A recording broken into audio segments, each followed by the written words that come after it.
အားလုံးမင်္ဂလာပါကျွန်တော်ဒီနေ့ဒီလူငယ်တွေပေါ့နော်ဘာပြောပြရှင်လဲဆိုတင်းနှန်းသွားတက်မဲ့ဆိုလို့ရှိရင်အပြင်မှာ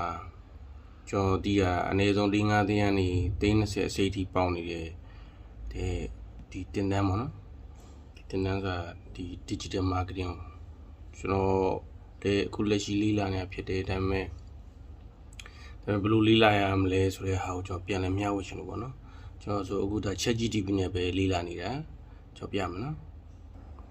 ဆိုတော့ကျွန်တော်လေးလာနေတာဒီကသူကဘာကောင်းလဲဆိုတော့မြန်မာလိုလဲလေးလာလို့ရတယ်ပြီးလို့ရှိရင်သူ့ကိုလိုချင်တဲ့အဖြေတွေ result တွေကိုအတိအကျထုတ်ပြီးတယ်ပြီးလို့ရှိရင်သူ့ကိုကခိုင်းလိုက်လို့ရှိရင်ဗျာ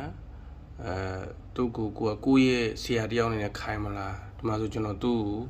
ကိုdigital marketing ဆိုတာဘာလဲပြီးရင်သူအစဉ်စဉ်သင်ကြားခိုင်းတယ်ပြီးလို့ရှိရင်သူလုပ်ပြီးတဲ့ဟာတွေ assignment တွေပါဗျာအဲ assignment တွေကို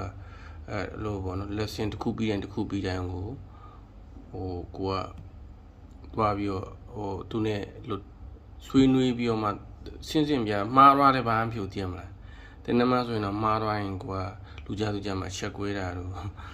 သိမလားလို့ကြောက်တတ်တာကျွန်တော်တို့မျိုးကြောက်တတ်တဲ့လူဆိုပို့ဆိုးပဲဗျာသိမလားအဲ့တော့ပို့ပြီးတော့အဆင်ပြေလို့ကျွန်တော်ယူဆတယ်အဲ့တော့ကျွန်တော်လေးလာထားတဲ့ဟာလေးတွေကျွန်တော်ပြပါမယ် digital marketing master course အရှိခံပါတော့ foundation တွေအဲ့ကနေစတယ်ပေါ့ဆိုမိုက်တယ်အဲ့တော့ကျွန်တော်နောက်ထပ်လည်းထပ်ပြီးမျှဝေပါမယ်အားလုံးကျေးဇူးများတင်ပါတယ်